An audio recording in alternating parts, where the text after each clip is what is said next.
आइए आज आपको एक कहानी सुनाता। एक बार एक नेत्रहीन व्यक्ति गया मंदिर ईश्वर के दर्शन प्राप्त करने। अब जब वहां उपस्थित लोगों को यह ज्ञात हुआ कि यह व्यक्ति नेत्रहीन है, तो कुछ लोगों ने उसका उपहास उड़ाना प्रारंभ कर दिया। वो जिसकी स्वयं की दृष्टि ही नहीं, क्या करने आया होगा यहाँ? कदाचित ईश्वर से शिकायत करने आया होगा कि क्यों आपने मुझसे मेरी दृष्टि छीन ली। किंतु इन सभी बातों से उस नेत्रहीन व्यक्ति ने स्वयं को पीड़ित नहीं होने दिया।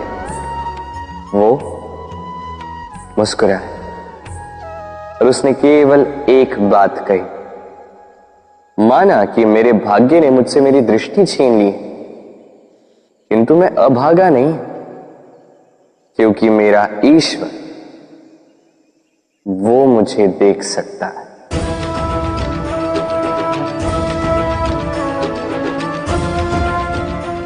स्मरण रखिएगा, दृष्टि नहीं दृष्टिकोण आवश्यक है।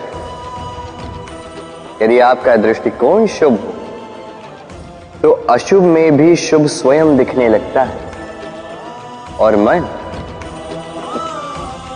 प्रसन्न होकर कहता है, राधे राधे। क्रोध एक ऐसी स्थिति जिसमें जीभ मन से अधिक गति से कार्य करती है।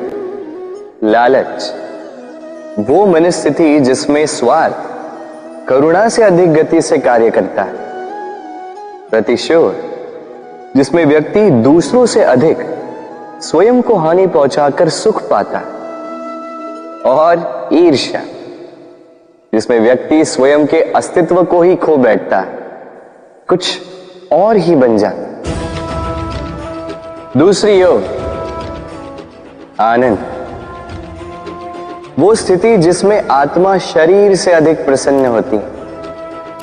और प्रेम वो परम भाव जिसमें हमारा दुख सब में बट जाता है और सबका सुख हम में आ जाता है।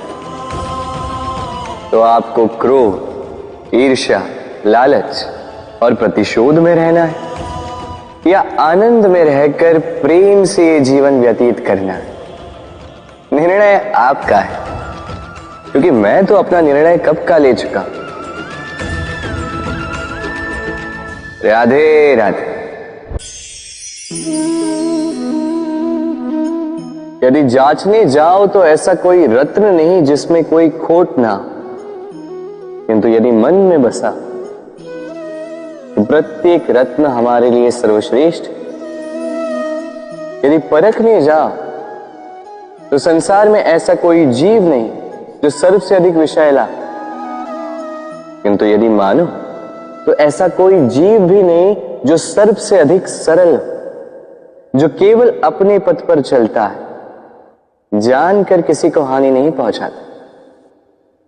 उसी प्रकार मनुष्य, यदि मनुष्य को परखने जाओगे तो वो गुणवान नहीं लगेगा, किंतु यदि मानो तो प्रत्येक मनुष्य में कोई न कोई विशेष गुण होता ही है। बस बात आती है आपके दृष्टिकोण की। इसलिए अपने जीवन में मनुष्य को परखने में समय नष्ट ना करें।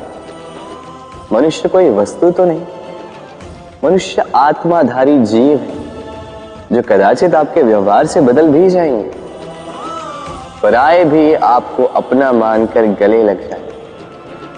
बस प्रेम भाव को ऊपर है।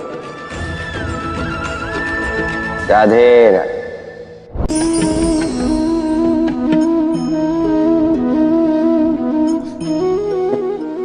इस पात्र का महत्व हमारे जीवन में हम भली भांति जानते हैं। गर्मी की ऋतु में ये हमारी प्यास बुझाता है, शीतल जल को जैसे अमृत बनाकर हम तक सौंपता है। किंतु इस पात्र को बनाया कैसे जाता है? क्या इस प्रक्रिया के विषय में आपको ज्ञात है?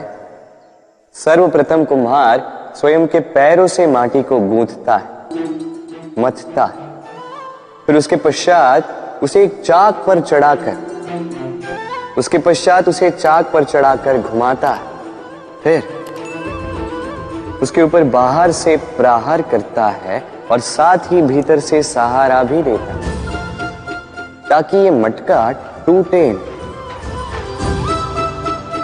फिर अपनी ही बनाई रचना को जलती हुई भट्टी में छोड़ देता है तपने के लिए,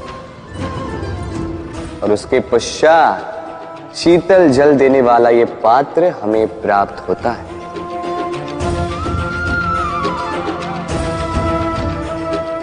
एक सर्वश्रेष्ठ गुरु भी यही करता है। सर्वप्रथम हमारे मन में छिपे संभावनाओं को निकालने के लिए हमें मथता है, फिर कठोरता से हमें आकार देता, उसी के साथ हमें सहारा भी देता है, और फिर उसके पश्चात परीक्षा की अग्नि उस भट्टी में छोड़ देता है जलने के लिए, और तब जाके हमारा अस्तित्व बनता है।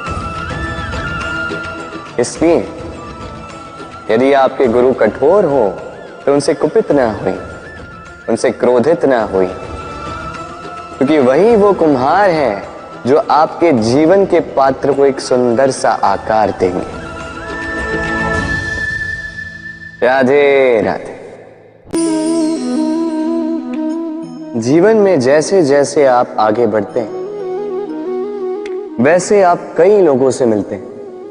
उनमें से कुछ आपका उत्साह बढ़ाते हैं, कुछ आपको शक्ति देते हैं, कुछ हताश हो जाते हैं, तो कुछ आपके ऊपर पत्थर भी फेंकने लगते हैं।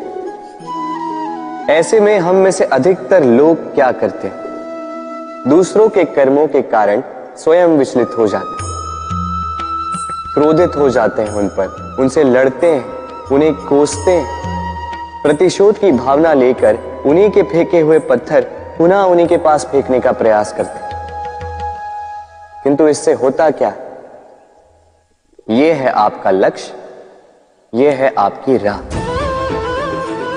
अब इन सारी बातों के कारण आप यहीं रुककर इनका सामना करने लगते हैं। इसमें सफलता तो प्राप्त हुई, किंतु आपको नहीं।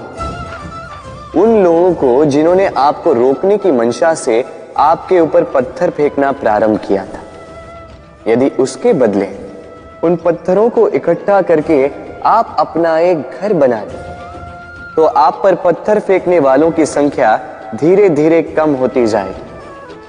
आप भी अविचल होकर अपने लक्ष्य की ओर आगे बढ़ पाएंगे। तो आलोचना से लड़कर स्वयं का समय व्यर्थ करना चाहते हैं या अपनी लक्ष्य की ओर अपना ध्यान केंद्रित करना चाहते हैं? निर्णय आपका है। राधे राधे। जीवन में सभी आगे बढ़ना चाहते हैं, अपने लक्ष्य को प्राप्त करना चाहते हैं, सफलता पाना चाहते हैं, किंतु सभी ये नहीं कर पाते। फिर जुड़ जाते हैं उस प्रयास में कि ढूंढ ले वो कारण जिसके कारण ये असफल हुए। अब उसमें भी अधिकतर लोग गलत चयन कर जाते हैं। अब यदि इस बात को मैं आपको विस्तार में समझाऊं तो बात कुछ यूं है। यदि मेरे दांतों में पीड़ा है तो पेट दर्द का काढ़ा पीने से कुछ नहीं होगा। यदि नींव में समस्या है तो मैं शिखर को कितना भी सजा लूं, भवन तो गिरेगा। यदि हम जीवन में आगे नहीं बढ़ पा रहे हैं तो कारण हमारे पांव की मोच नहीं, हमारी छोटी सोच है। यदि हम अपना भाग्य, अपना भविष्य नहीं लिख पा रहे हैं तो इसका कारण टूटी हुई कलम नहीं, औरों से जलन। यदि महान कार्य करने के पश्चात भी यश प्राप्त नहीं हो पा रहा तो इसका कारण तन का आलस नहीं, मन का लालच है। इसलिए सर्वप्रथम अपनी असफलता का कारण उचित प्रकार से समझें और फिर उचित प्रकार से उस दिशा में प्रस्थान करें। आपको सफलता अवश्य प्राप्त होगी, कोई आपको रोक नहीं पाएगा। बस प्रेम से कहते रहो, राधे राधे।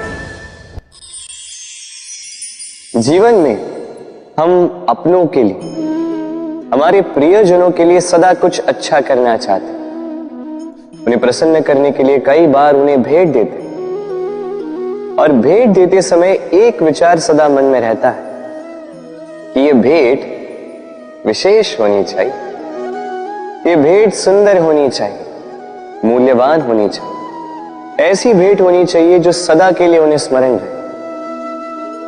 तो कुछ लोग चयन करते हैं उत्तम वस्त्रों का, कुछ लोग चयन करते हैं मूल्यवान आभूषणों का, किंतु क्या ये पर्याप्त? आप स्वयं सोचिए, कितना भी उत्तम वस्त्र क्यों ना हो, एक समय के पश्चात फीका पड़ने लगता, खराब होने लगता, फटने लगता।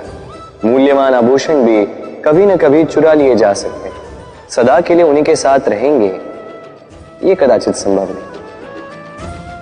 तो फिर ऐसा क्या उन्हें दिया जाए जो सदा के लिए उनके साथ रहे? उत्तर है अच्छा समय। यदि आप किसी को उत्तम भेंट देना चाहते हैं तो उनके साथ उत्तम समय व्यतीत कीजिए, क्योंकि जैसे जैसे समय व्यतीत होता जाएगा ये पुराना नहीं होगा, ये सदा मन में जीवित रहेगा और उन मुस्कुराहट के पलों को ना कोई उनसे छीन पाएगा ना ही चुरा पाएगा। तो आनंद के साथ समय व्यतीत करें और प्रेम से कहें राधे राधे। जीवन में कभी कभी आपने क्या पा लिया, उससे भी अधिक महत्वपूर्ण यह है कि आपने क्या त्याग दिया। किंतु किन किन बातों से सावधान रहा जाए, ध्यान से सुनिएगा। जीवन में जब भी आप अपना लक्ष्य चुनो तो भ्रम से सावधान रहिए, क्योंकि वो आपके लक्ष्य को भटका देगा। जब यात्रा करो तो आलस्य से सावधान रहिएगा, क्योंकि वो आपको आपकी यात्रा पूर्ण करने देगा नहीं। जब भी न्याय करो तो मित्रों से सावधान रहिएगा, क्योंकि वो आपकी न्याय करने की शक्ति को दुर्बल बना देता। जब भी सफलता प्राप्त करो घमंड से सावधान रहिएगा, क्योंकि वो आपकी सफलता को अधिक समय के लिए आपके पास टिकने देगा नहीं। और जब भी प्रेम करो स्वयं से सावधान रहिएगा, क्योंकि मैं आपको कभी हम बनने नहीं देगा। राधे।